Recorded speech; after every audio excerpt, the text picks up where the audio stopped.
cases sa Pilipinas, ang aktibong numero po natin ay 54,958.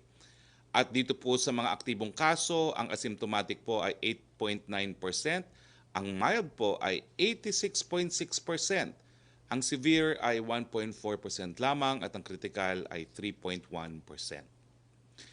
Dumadami po ang recoveries natin, 230,233. Ang mga namatay, gaya ng sinabi ko po, ay 4,999. Pagdating po sa ating critical care capacity, meron pa po tayong 52% available nationwide na mga ICU beds, 56% available na mga isolation beds, 54% available ward beds, at 74% available na mga ventilators. Moderate risk lang po tayo pagdating sa critical care capacity. Okay, dito po nagtatapos ang ating presentasyon. Pumunta na po tayo kaagad sa bago po tayo magpunta po sa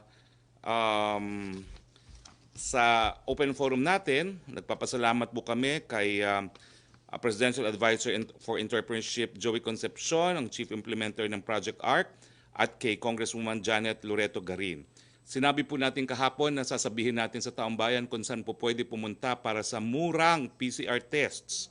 Ito po ay naghahalaga ng 1,750 hanggang 2,000 pesos lamang po.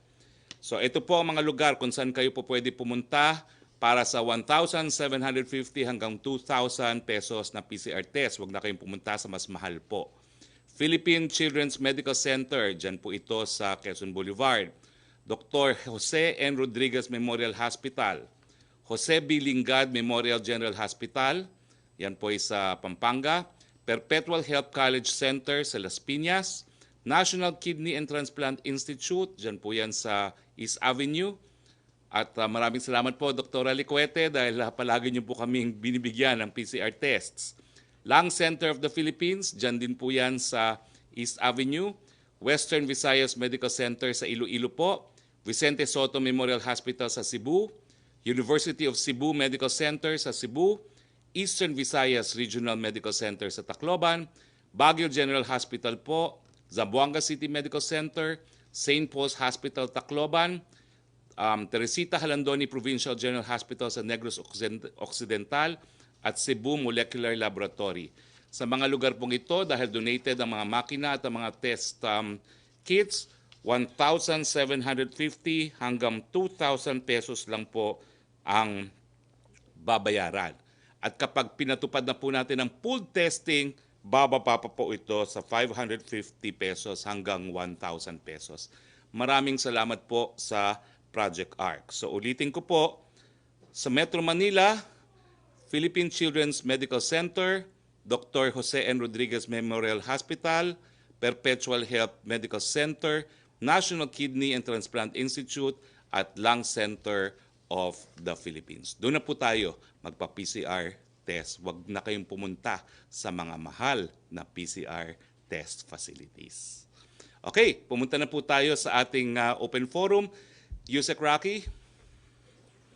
Yes, good afternoon, Secretary Roque. Question from MJ Blanca Flor ng Daily Tribune on health workers. The group Filipino Nurses United is calling on the government for the total lifting of deployment ban on medical professionals. Last night, the President asked health workers to wait for it since the government is calibrating the process.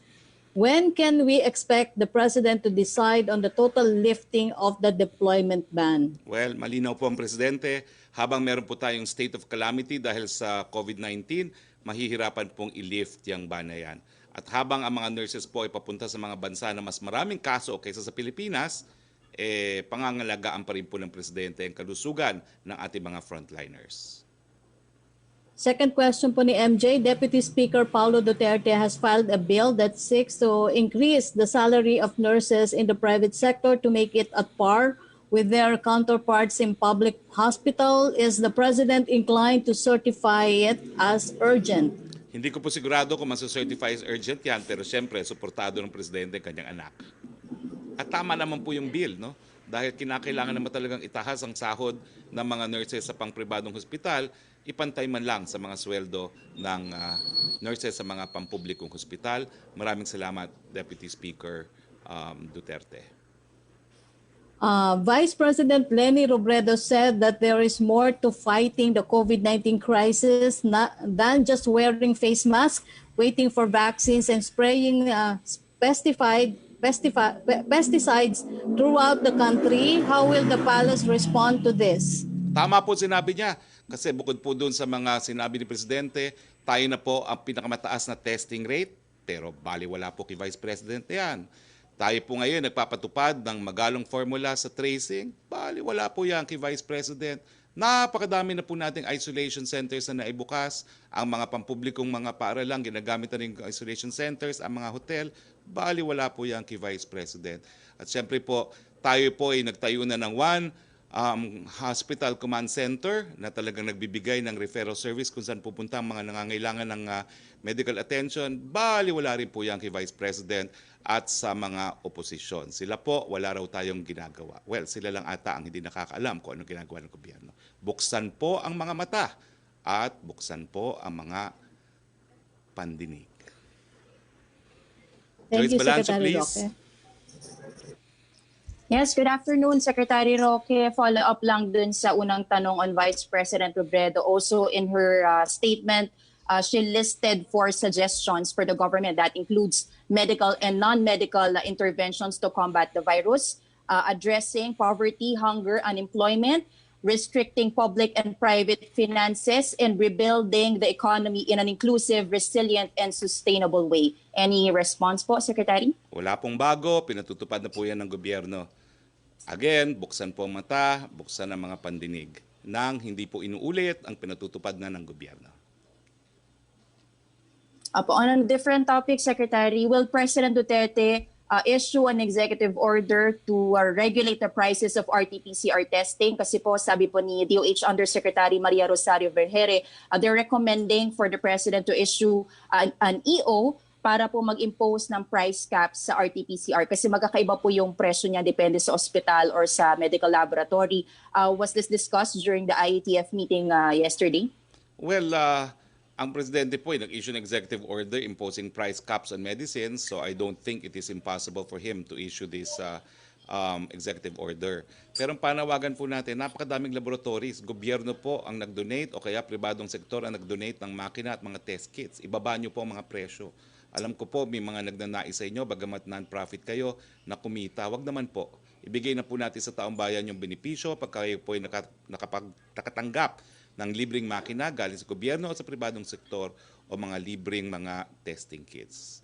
Yun po talaga ang pangunahing pamamaraan para mapababa po ang halaga ng testing. Pero antay din po tayo, nakapilot na po ang full testing. Pag napatupad na po natin ang wide-scale full testing, talaga pong bababa ang presyo. Alright. While all praises po si President Duterte dito po sa White Sand Beautification Project nga po ng DNR sa Manila Bay, apparently the Cebu Provincial Government noted that the extraction of dolomite rocks destroyed or damaged the marine ecosystem sa Cebu, particularly yung mga corals po doon. How do we reconcile this, sir? We are proud of the project, but on the other hand, meron po palang damage or reported damage to the environment. Who should be responsible and what should be done? Hindi pa po natin talaga na-verify yan. Pag-aaralan po yan ng DNR at titignan po natin kung paano natin maibsan kung merong ng danyo sa nangyari dyan po sa Alcoy, Cebu. Pero ang kinakailangan po malaman ng taong bayan, sa mulat mula po, yan ang kabuhayan sa Alcoy, Cebu. Hindi po ito kauna-unang pagkakataon na sila nagbenta ng dolomite. Nakasalalay po yung buong bayan na yan sa pagbebenta ng dolomite. So matagal na po yung nangyayari at yan po ay dahilan para napakaraming may hanap buhay at trabaho dyan po sa Alcoy, Cebu. Last na lang po for me, Secretary, Deputy Speaker and Camarines Sur Representative El Rey Villafuerte said that supermajority of congressmen want House Speaker Alan Peter Cayetano to extend in his term. Alam ko po you already mentioned that the Malacanang will respect whatever is the decision of lawmakers when it comes to House speakership. Pero personally, kay Pangulong Duterte, is he okay if lawmakers will no longer push through with agreed term sharing because it was the president himself who brokered that deal? Sasama po ba ang loob niya kung hindi ito susundin, or kung ito ang sentimiento ng supermajority ng Kamara ay hahayaan na lang po niya? Ay, tinanong ko po siya dito kagabi at dahil sinagot niya ako, ulitin ko po ang sagot niya. He's hoping na tutupad sa usapan ang partido, pero kung wala pong numbers si Congressman Lord Alan, wala po siyang magagawa.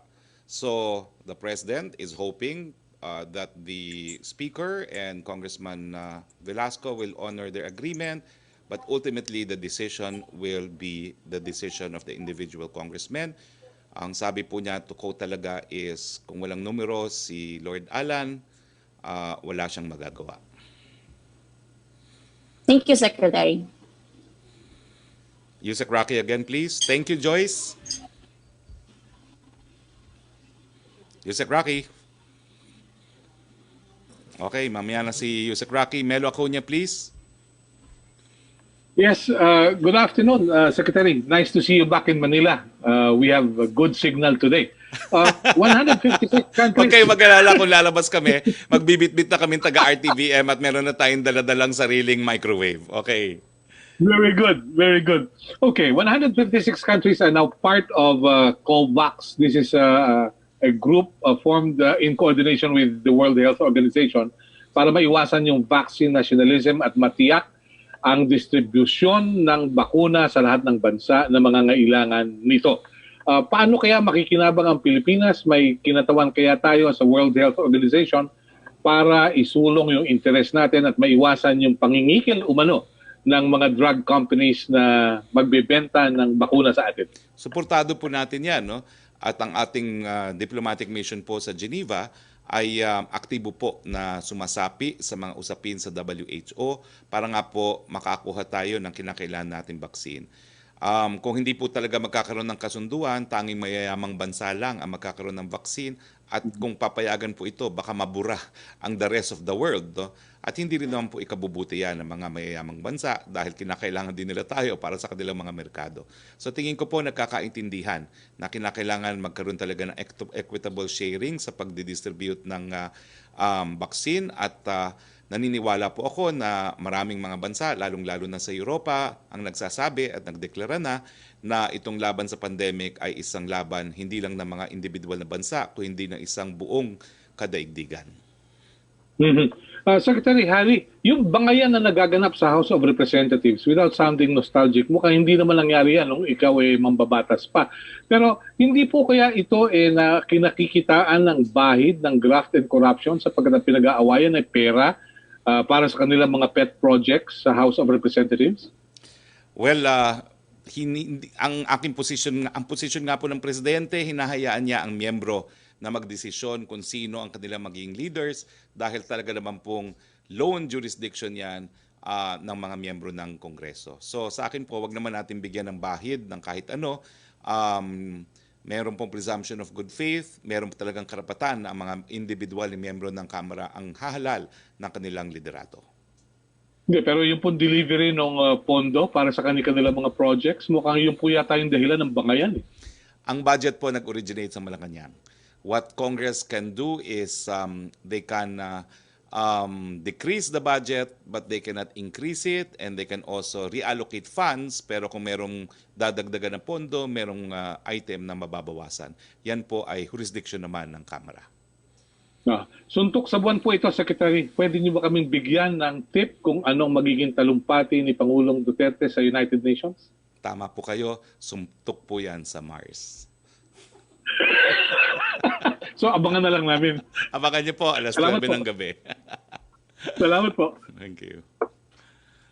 Joseph Morong, please. Joseph?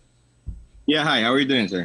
Okay naman Sir, po. yun munang kay Alan, yung sa speakership raw, Sir, do you think yung pong statement nyo kanina na sabi ni Presidente allegedly that kung walang numbers si Lord Alan is wala siyang magagawa? Tama ba sir yung pick up ko kanina dun sa statement? And that That's was the a President speaking? verbatim quote from the President. Okay. Sir, hindi ba siya sir reneging on the gentleman's agreement between Congressman Velasco and Congressman Speaker Cayetano na napagkasundo nila, hati-hati sila, and now pala the subject to change? Well, hindi naman po, no? Kasi ang sabi niya, totoo yan. Binroker ko yan at inaasahan ko na maging tupad sila sa napag-usapan. Pero dinagdag nga niya, no? Kung talagang walang numero si Lord Alan, wala rin ako magagawa. Was Congressman Velasco misled into thinking na he would have a half a term? Hindi ko na po masasagot yan. Ako po yung verbatim, sinagot ko na, inulit ko lang ang sinabi ng Presidente at bilang isang tagapagsalita, kapag nagsalita na po ang Presidente, inuulit ko lang at hindi na po ako nag-annotate. That means if Speaker Cayetano continues with the speakership, given what the President said, parang ano yan, bas-bas yan sir, no? Yun po ang sabi niya. Kung walang numero si Lord Alan, wala akong magagawa. At ito naman po ay nasa saligang batas na mga miyembro ng Kamara ang hahalal ng kanilang liderato. So yung kay Vice President Robredo, context yun yung sinabi niya kagabi. What do you say though to those who say no, na waiting for a vaccine exactly doesn't sound like a plan? Alam niyo po ang plano natin, National Action Plan 1, National Action 2, Plan 2, nasa National Action Plan 2 na po tayo kung saan binubuksan na po natin ang ekonomiya, pinag-iingat natin ang mga kababayan sa kanilang kalusugan para tayo makapaghanap buhay. Tuloy pa rin po ang ating mga localized lockdown and granular lockdowns at tuloy pa rin yung papainting natin ng testing, tracing, isolation, and treatment. Yun yung po yung plano. Pero habang wala talagang bakuna, habang walang gamot, wala pa rin po talagang solusyon sa pandemyang ito. Hinahamon ko po si VP Lemmy. Kung meron siyang solusyon na walang baksin at wala pa rin gamot, sabihin niya po. Dahil sigurado po, baka ngayon din maging presidente siya kung makahanap siya ng solusyon habang walang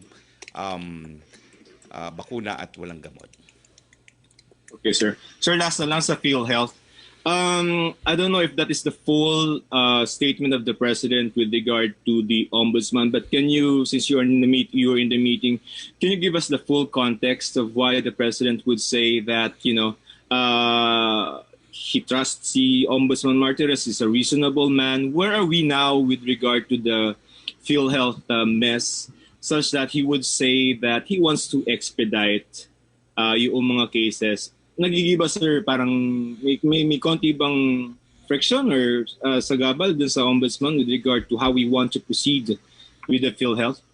Well, wala naman po. Kaya lang po, kung ikukumpira mo dun sa Task Force PhilHealth na isang buwan nagkaroon ng rekomendasyon, siyempre mas matagal po yung proseso sa ombudsman. Pero naniniwala naman po, nagtitiwala ang presidente na si Ombudsman Martires will eventually file the corresponding charges po laban dun sa mga dapat maparusahan. Yun lang po ang konteksto nun. So independent of the task force, sir, yan, no? Oh, independent. At rinirespeto po talaga niya na mas marami pang kasong maisasampa.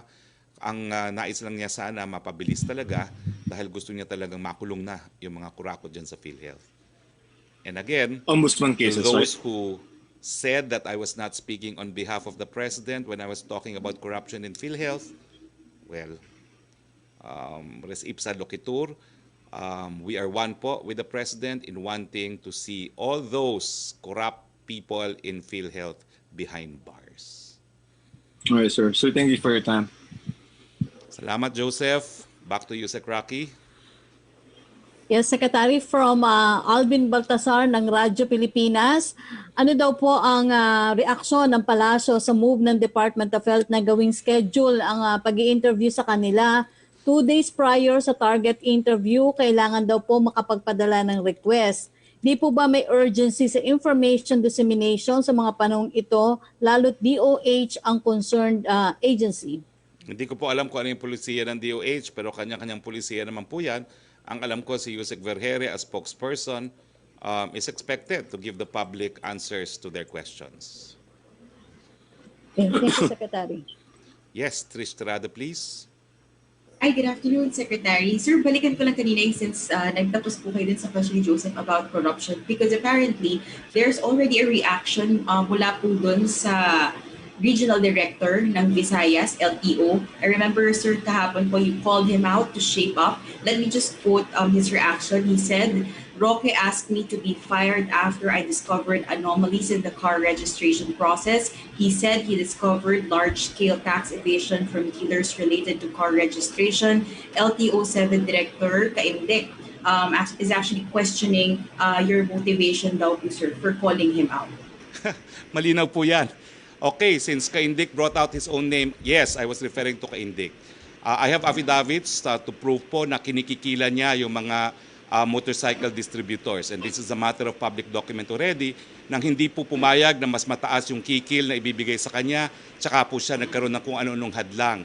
Now, I brought this attention to ASEC Galvante. Pinayagan na po ang registration ng mga motorsiklo sa Cebu to be done outside of Cebu.